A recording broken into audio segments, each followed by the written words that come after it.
Good morning, good morning. So, um, pag-usapan naman natin yung pagiging decisive and pagiging doubtful or maraming duda sa katawan.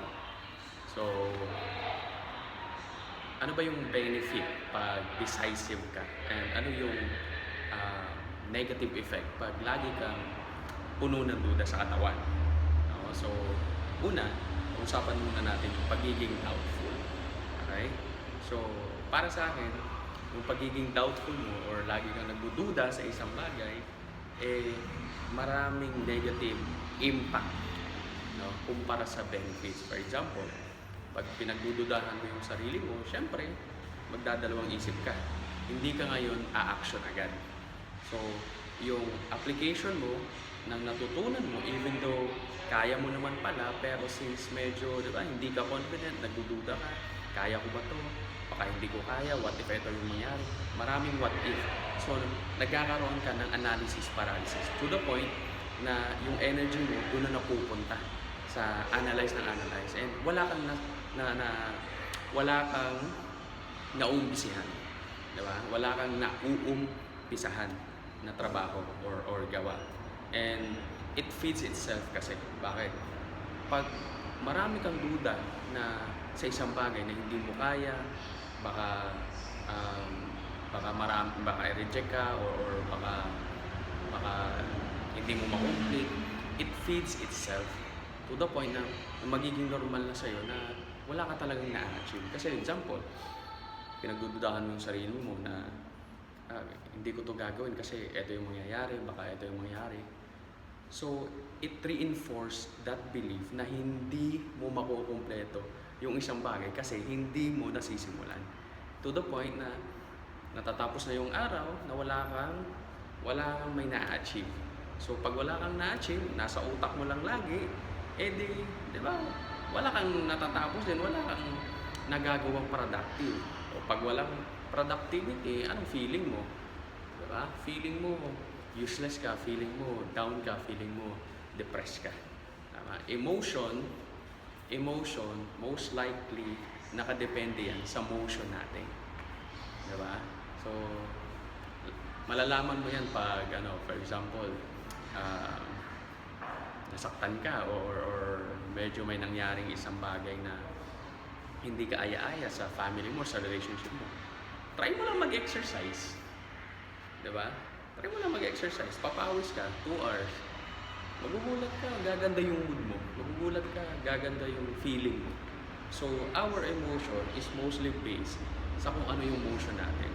And most of the time, pag wala kang motion, diba, nakahiga ka lang, nakahilata ka lang, diba, nag-a-analyze ka lang, nag-iisip ka lang, yung feeling ng katawan mo and yung feeling mo mismo is hindi maganda. Parang down, parang sluggish ka, parang mahina ka. Tama? So, kaysa sa magduda ka, dudahan mo na lang yung duda mo and actionan mo. Diba? Kasi through action, may malalaman at malalaman ka. And through actions, may ma-achieve at may ma-achieve ka talaga. It doesn't mean na 100% successful yung gagawin mo. Pero, dahil sa sinimulan mo, dahil sa inaksyonan mo, may sense of fulfillment yan sa sarili mo. And yung maliit na sense of fulfillment na yan and sense of joy na naitawid mo yung sarili mo at na-push mo talaga na gawin yung isang bagay na hindi mo normal na ginagawa, eventually, magkakaroon ka ng self-confidence, self-conviction, and self-control. So, doon na ngayon magmumula yung power mo. Okay?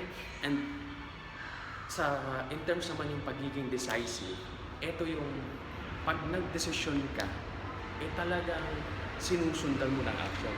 Whatever it takes. Diba? Sinabi mo, gagawin mo to. Talagang gagawin mo. Whatever it takes. Kahit na negative yung paligid mo, kahit na medyo may duda ka pa sa utak, kahit na negative o pinagdududahan ka ng mga tao sa paligid mo, hindi ka papayag na harangan ka. Kumbaga, hahanap ka talaga ng paraan. Yan yung pagiging decisive. Diba? You will not let go of your goal dahil lang sinabi ng iba. No, you will push through it. And since umaksyon ka, since talagang nilaban mo, nag-push through ka, Diyan mo na ngayon makikita kung ano yung progress mo. Maybe again, hindi lahat ng gagawin natin, hindi lahat ng pagplanuhan natin is successful na talagang makukuha mo yung desired result mo. Pero one thing I'm sure, mag-grow ka, magpo-progress ka. And dahil sa growth mo na yun, and sa progress mo na yun, hindi mo mamamalayan, hawak-hawak mo na pala yung goals mo. Diba? So, ang dami ko ng experience sa ganyan na tinatamad ako, hindi ko feeling yung bumangon, hindi ko feeling na gumawa ng video, hindi ko feeling na humataw sa negosyo.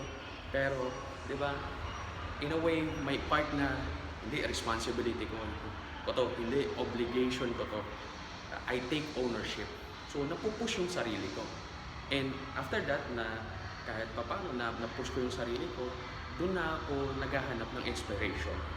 Diba? Iniisip ko yung mga goals ko, iniisip ko yung gaano ba kaganda, gaano ba ka-enjoyable yung process, and ano ba yung reward na nag-aantay sa akin at the end of this. So, doon ako na-inspire, doon ako mas lalong nanggigigil, and eventually, di ba, dahil sa decision ko na yun na bumangon, na maligo, magbihis, eventually, automatic na yung sunod-sunod na nangyayari na gagawin ko.